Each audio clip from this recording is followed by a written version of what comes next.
The Imperium of man teaches its citizens a simple truth and hides a far more dangerous one beneath it. Pain, they say, is a test. Suffering is proof of loyalty.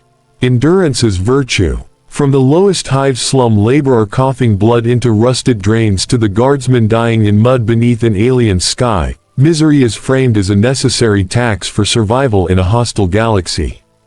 You are told that if you endure long enough, if you suffer without complaint, then meaning will be found at the end of it all.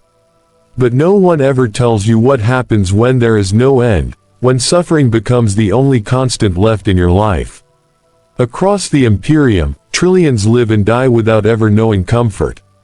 Their bodies break down faster than they can be replaced. Disease festers in overcrowded hab blocks, in void ships sealed for centuries, in trenches soaked with filth and decay. Medicae supplies are rationed, prayers replace treatment, and those too weak to work are quietly forgotten.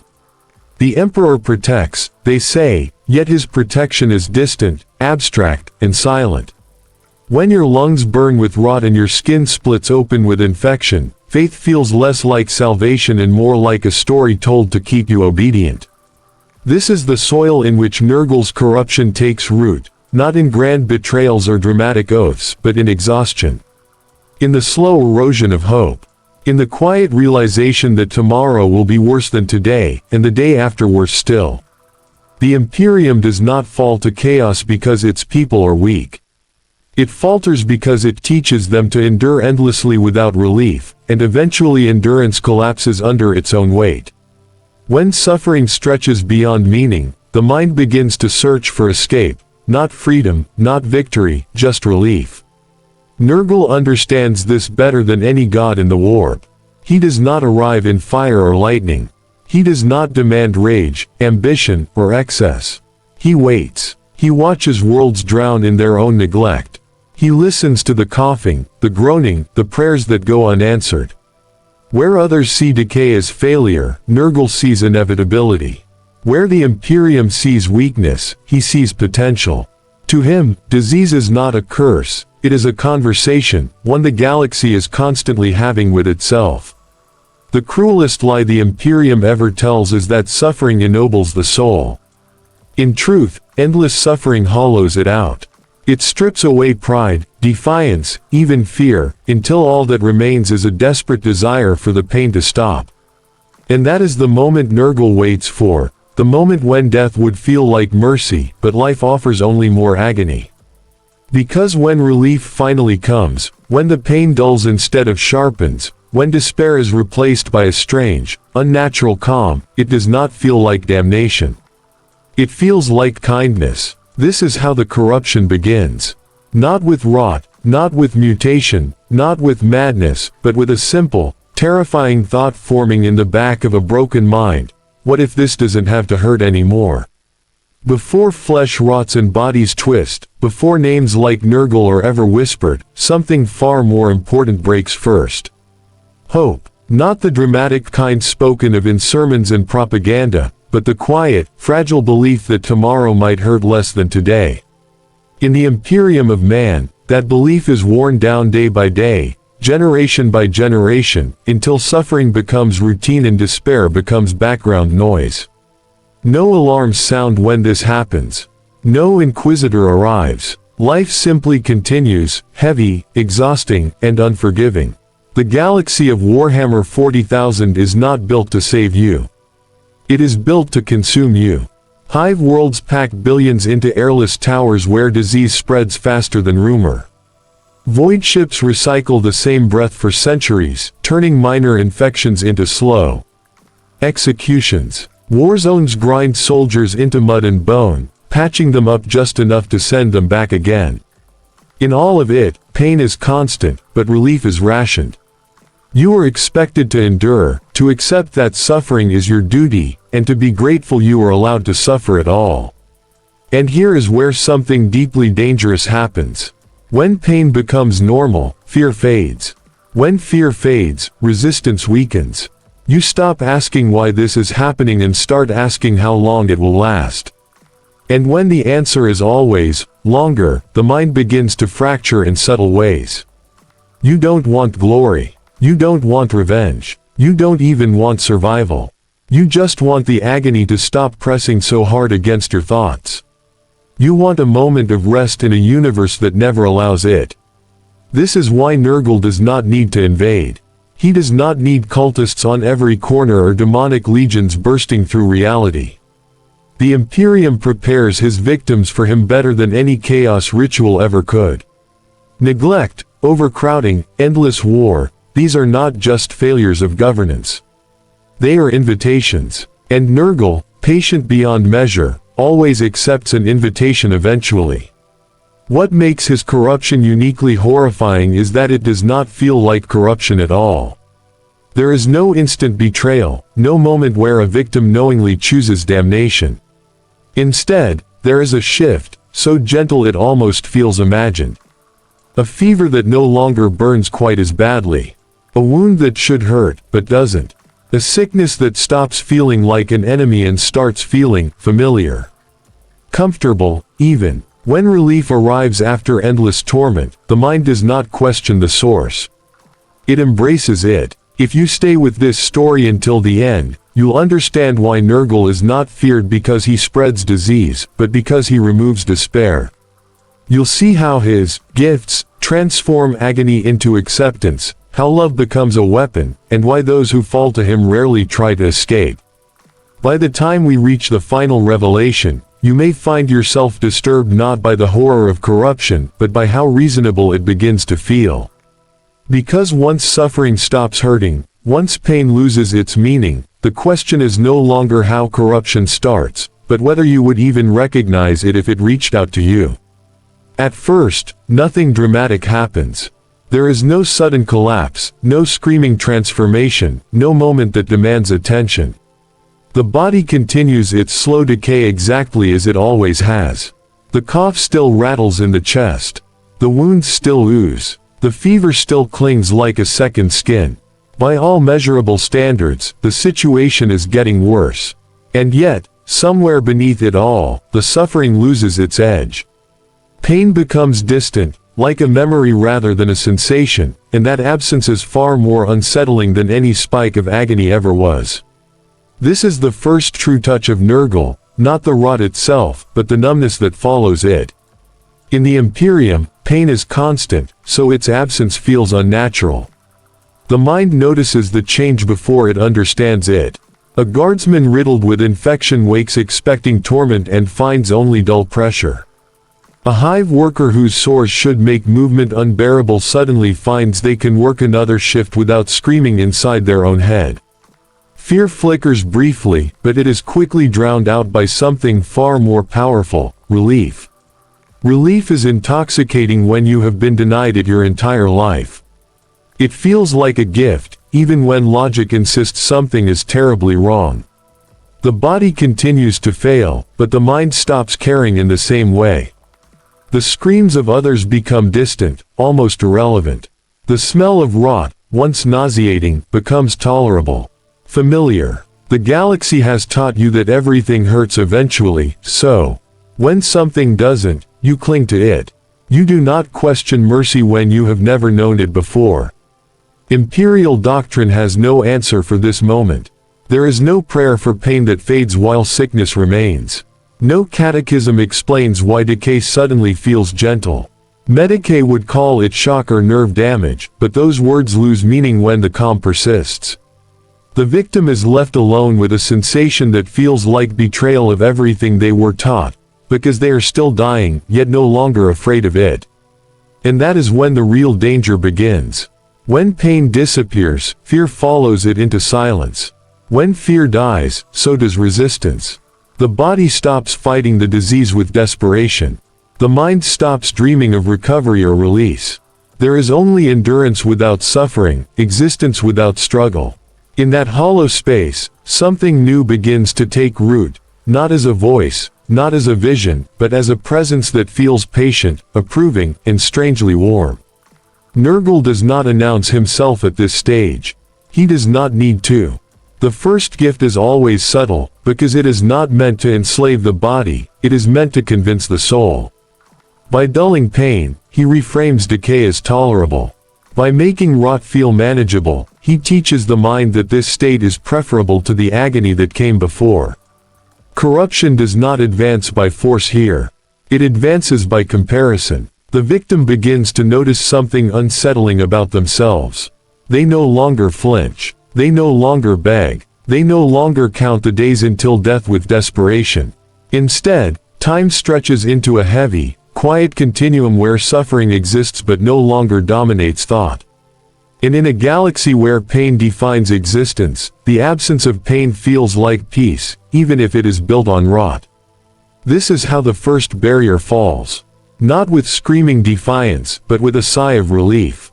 Because once you experience decay without suffering, the idea of returning to agony becomes unthinkable.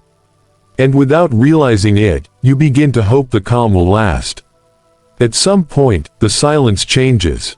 Not abruptly, not in a way that demands attention, but subtly, like the shift in air before a storm that never quite breaks.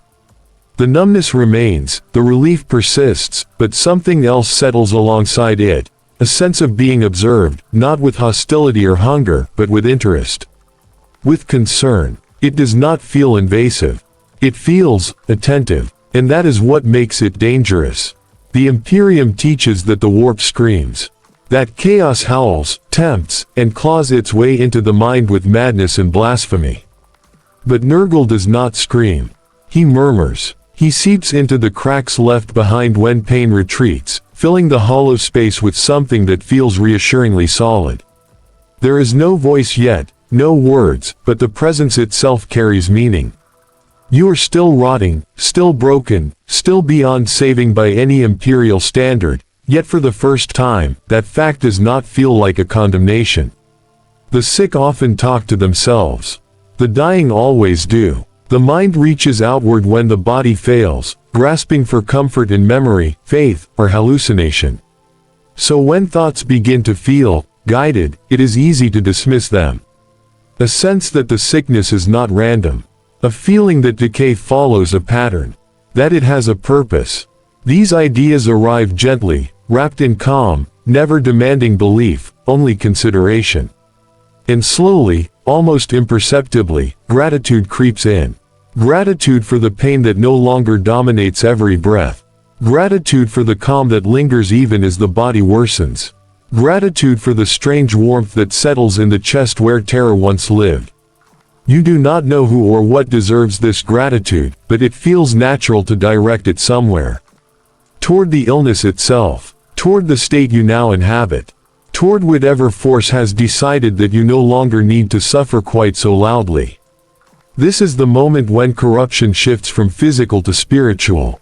The disease is no longer an enemy to be resisted at all costs.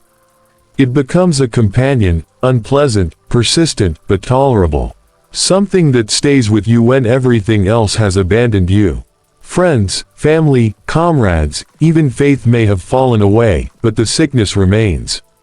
Constant, reliable, patient. Nurgle's influence deepens not by demanding worship, but by encouraging acceptance. The mind begins to reframe its reality. If the pain has lessened, then perhaps this state is not purely evil. If the calm persists, then perhaps this decay is not a punishment. Perhaps it is simply a different way of existing, one that does not require constant struggle.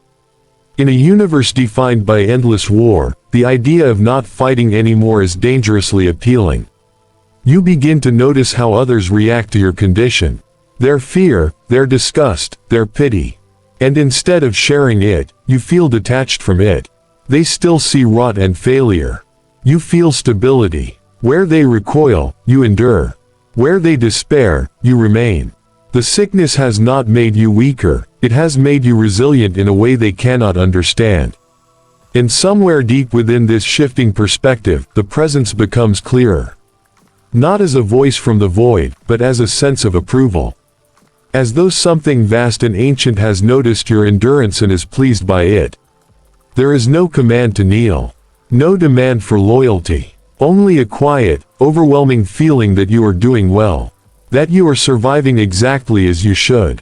This is how Nurgle introduces himself, not as a god, not as a master, but as a caretaker. as something that stays when all else fails. And by the time you realize that your sickness has become a source of comfort, the most important transformation has already occurred. You no longer want to be cured. The thought arrives uninvited, slipping into your mind during moments of quiet clarity. What if this ends? What if the calm fades and the pain comes rushing back all at once? The idea terrifies you more than death ever did. Because death, at least, promises an end. Pain returning promises only continuation. Endless suffering, restored to its former intensity, feels like a cruelty beyond measure. And so, without meaning to, you begin to cling to the very thing that is killing you. This is where acceptance takes its first conscious step. You stop thinking of yourself as ill in the same way others do. The word, sickness, loses its sharpness, replaced by something softer, almost affectionate. A condition, a state, a way of being. The rot in your flesh no longer feels like invasion, it feels like adaptation. Your body has found a rhythm within decay, and your mind follows willingly, reshaping its understanding of normal to match the new reality. The presence that once lingered at the edge of thought now feels closer. Not louder, not more demanding, simply nearer. Like a figure sitting beside you in silence, content to keep you company. There is reassurance in that nearness. A sense that you are not failing, not being punished, not forgotten. In a galaxy where abandonment is the default, that feeling alone is enough to break even the strongest will. You begin to justify what is happening to you. Perhaps this is how things are meant to be. Perhaps the Imperium's obsession with purity is the real lie, and this state, this endurance without agony, is a truer form of survival.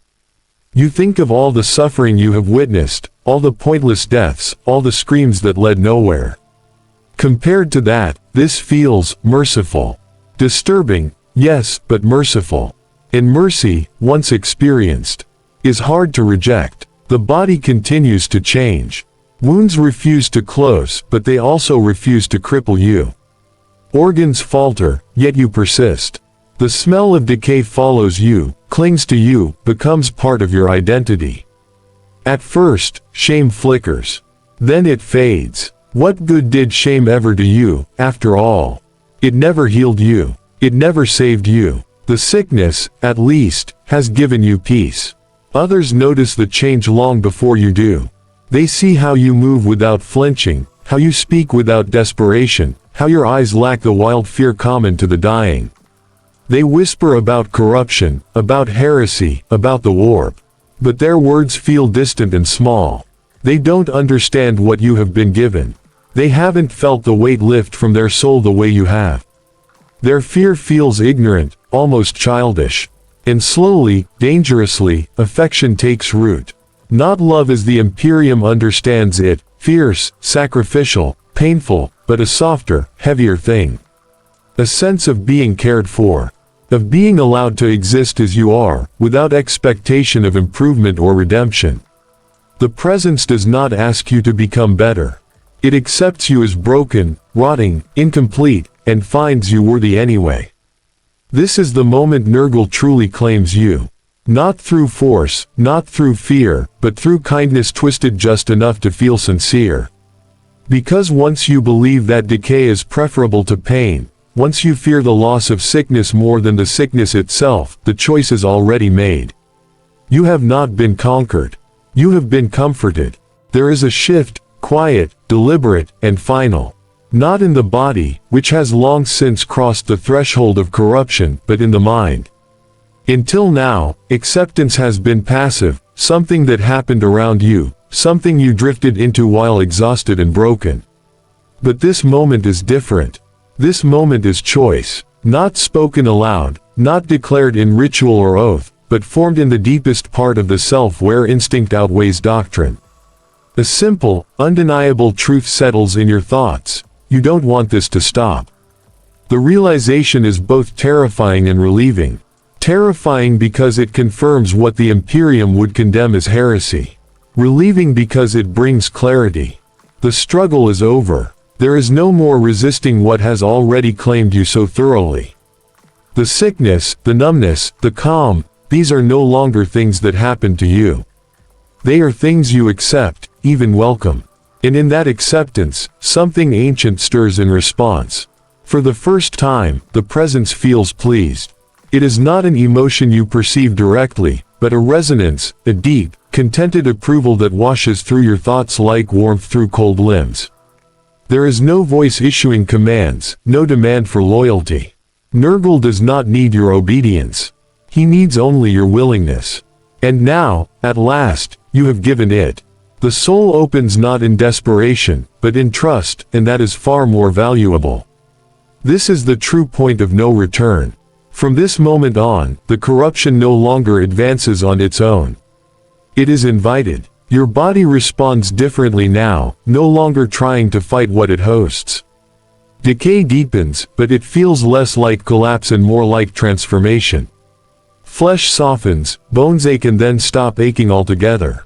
The body becomes resilient in its own grotesque way, adapting to rot instead of resisting it. And with that adaptation comes a dangerous reinterpretation of identity. You are no longer someone who is sick. You are someone who endures. Someone who has been spared the worst cruelty of the galaxy, unrelenting pain. The Imperium taught you that purity required suffering. Nurgle shows you a different truth, that survival does not have to hurt. That rot can be stable. That decay can be gentle. These ideas take root in the mind like seeds, reshaping belief until the old doctrines feel hollow and cruel by comparison. There is gratitude now, no longer vague or unfocused. It has direction. It settles on the presence that never left, that never judged, that waited patiently while the galaxy ground you down. You do not know its name yet, or perhaps you do but refuse to speak it. Names carry weight, and acknowledging them makes things real. Still, the affection is there, growing heavier, warmer, more intimate. Others might still call this corruption. They might say you have lost something essential, your purity, your soul, your humanity. But standing where you are now, wrapped in calm and free from agony, those words feel meaningless. What has purity ever done for you? What has humanity offered besides suffering and abandonment? If this is damnation, it is the gentlest damnation you have ever known.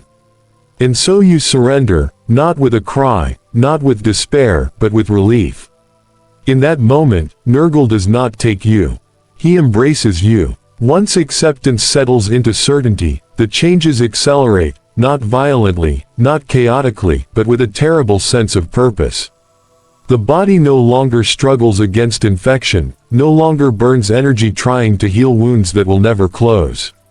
Instead, it adapts. Flesh swells and softens, organs rearrange themselves within bloated forms, and sores split open only to remain stable, neither healing nor killing. What should be catastrophic failure becomes equilibrium. Pain does not return. That is the most unsettling part. Nerves that once screamed now whisper, or fall silent entirely. Bones ache, then stop aching. The body grows heavier, slower, yet strangely more enduring. Injuries that would cripple another simply remain. Present, unpleasant, but manageable. The rot does not weaken you in the way the Imperium taught you to expect. It preserves you in a state of perpetual decline that never quite reaches its conclusion. This is Nurgle's true gift. Not disease as the galaxy understands it, but permanence. Decay without release. Death endlessly postponed. Your body becomes an ecosystem unto itself. Parasites, infections, and growths coexist in grotesque harmony, each feeding the other, none pushing the system too far. You feel them, not as pain, but as presence. As proof that you are no longer alone within your own flesh. Where there was once revulsion, there is now familiarity. Even comfort. The idea of a body without these companions begins to feel wrong, empty, exposed. Movement changes. You feel sturdier, anchored by your own mass. Wounds tear more easily, but they also matter less. Blood loss slows, organs refuse to fail completely, and even mortal injuries lose their finality.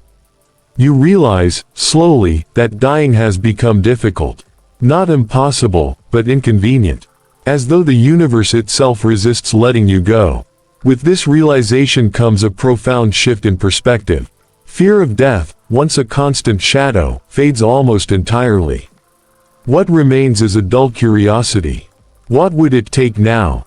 How much damage, how much destruction, to finally bring an end? The answer is never comforting, and yet it brings a strange sense of security. You are harder to erase than you once were. The smell of decay follows you everywhere now, thick and unmistakable. Others recoil instinctively, their reactions automatic and visceral. Once, this might have filled you with shame or panic. Now it barely registers. Their disgust feels like misunderstanding rather than judgment. They are afraid of what they do not comprehend, a state of being that exists beyond pain and desperation. You are no longer bound by the same rules they are. And beneath it all, the warmth remains. A constant, bloated contentment that settles deep in the chest and never truly fades. You sense approval in your continued existence, in every moment you endure without complaint. There is no pressure to improve, no demand to become something greater. You are valued precisely as you are, rotting, resilient, and unbroken by suffering. This is the body Nurgle shapes for his children. Not strong in the way warriors are strong. Not pure in the way saints are pure. But enduring, unending, capable of existing in a galaxy that grinds everything else into dust. You have not been saved from decay. You have been taught how to survive it forever. At some point, the realization settles in with crushing clarity. You are no longer moving toward an ending.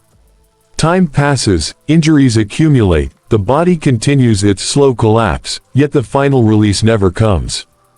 Death circles you like a distant idea, always present, never close enough to touch. What once felt like mercy now feels like a promise deliberately withheld. This is the cruelest generosity Nurgle offers, existence without conclusion. You begin to notice how differently your body responds to destruction. Blows that should shatter bone leave you cracked but functional. Wounds that would bleed another dry merely seep, sluggish and patient. Even catastrophic damage fails to produce the panic it once did. The body adapts around the injury, reorganizing itself, finding a way to continue. Survival is no longer an act of will. It is automatic, and with that automation comes stagnation. There is no urgency anymore. No countdown toward recovery or death. Days blur together into a thick, formless stretch of endurance. Goals lose meaning when there is no endpoint to strive toward. You do not heal, but you do not worsen in any meaningful way either. You simply persist, suspended in a state of perpetual decay that never resolves itself. This is not immortality as legend imagines it. There is no glory here. Only continuation. The mind begins to change in response. Without the pressure of finality, thoughts slow. Memories soften at the edges, losing their sharp emotional weight. Pain once defined your existence, now its absence defines you just as thoroughly. You become less reactive, less urgent, less concerned with outcomes. The galaxy can burn or endure, it makes little difference when your own suffering has been neutralized. Detachment settles in, heavy and suffocating, yet strangely peaceful. This is where Nurgle's corruption tightens its grip on the soul. Eternal stagnation becomes preferable to chaotic struggle. Growth, ambition, even hope begin to feel exhausting concepts, demands placed on beings still capable of fear and loss. You are beyond that now. You have been freed from the need to strive, to improve, to escape. The universe can no longer threaten you in the same way, because it has nothing left to take. Others may still die around you. Screaming, begging, fighting against the inevitable. You watch them with a distant, almost tender sadness. They suffer so much just to reach an end you are no longer allowed to have. Part of you pities them. Another part envies the simplicity of their fate. And somewhere beneath both emotions, a deeper truth settles in. You do not belong among them anymore. Nurgle does not want his children to move forward. He does not want them to ascend or transcend. He wants them to remain. To exist. To fill the galaxy with a living reminder that decay is not a phase, it is a destination. By denying death, he denies change itself, locking his followers into a state where nothing truly ends and nothing truly begins. This is why escape becomes impossible.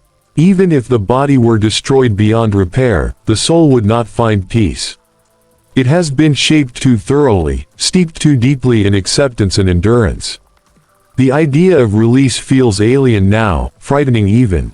After so long without pain, without fear, the unknown of true death becomes just another threat, one you instinctively resist. And so you remain, rotting, breathing, enduring, not alive enough to hope, not dead enough to be free. By the time Nurgle has taken hold fully, the sickness is no longer confined to your flesh. It becomes an extension of you, an ecosystem that reaches outward, touching everything you encounter. Where you walk, decay lingers. Where you breathe, disease travels.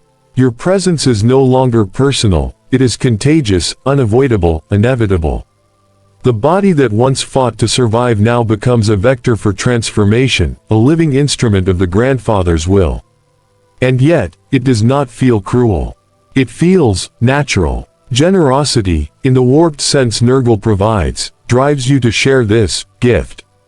You do not see it as harm. You do not rejoice in suffering. You only wish for others to know the calm, the strange relief that comes when pain loses its grip. To infect them is to invite them into the same state you have come to cherish, a slow, steady endurance that dulls fear and quiets the mind. The instinct is no longer selfish. It is devotion. Others recoil, of course. They scream, they curse, they attack. But your body no longer flinches. The rot shields you. The infections that would topple a normal human simply slide along your skin, integrate into your system, and become part of the whole. And in that integration, the mind adapts.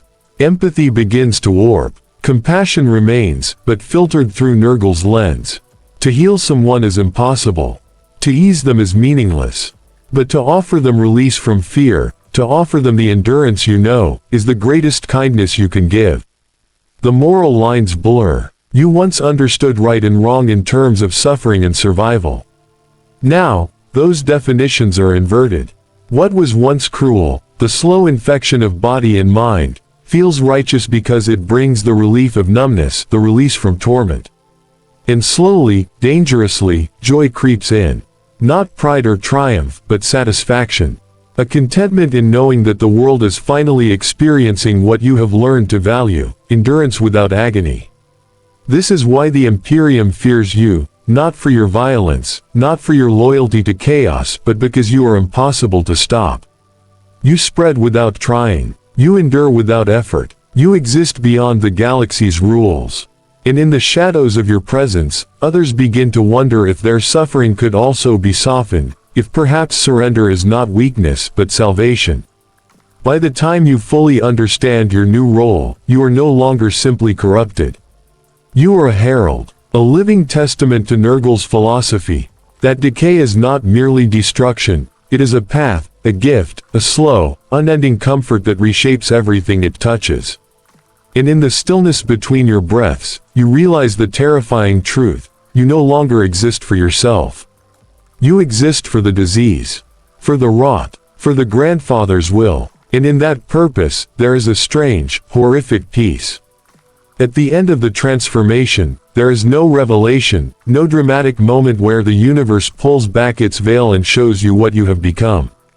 There is only stillness. The long journey through pain, numbness, acceptance, and endurance settles into a single, unchanging truth: this is who you are now. Not a victim, not a warrior, not even a monster, as the Imperium would name you. You are complete. The memories that once anchored you to another life fade in importance.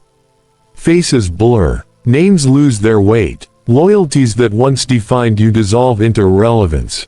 Not because they are taken from you by force, but because they no longer matter. The past belongs to a version of you that needed hope to survive. You do not. You endure without it. The self that feared decay has been replaced by one that understands it. Nurgle does not demand worship in the way other gods do. There is no burning ambition, no rage to fuel, no excess to chase. There is only belonging. A vast, patient presence that accepts you exactly as you are and will never ask you to change. In a galaxy where everything demands sacrifice, that acceptance feels like the purest mercy imaginable. You are loved not despite your rot, but because of it. And that is why escape is impossible. Even if some miracle were to strip the disease from your flesh, the corruption would remain where it matters most. Your soul has learned to equate stagnation with peace, decay with safety, endurance with purpose. A return to pain, to fear, to striving would feel like cruelty beyond comprehension. You would reject it instinctively. You would beg for the rot to come back. This is the true victory of Nurgle. Not conquest, not annihilation, but transformation so complete that damnation feels like home.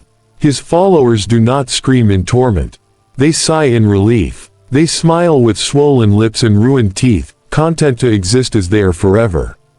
The galaxy may burn, empires may rise and fall, but you will remain, unchanged, unending, at peace within your own decay.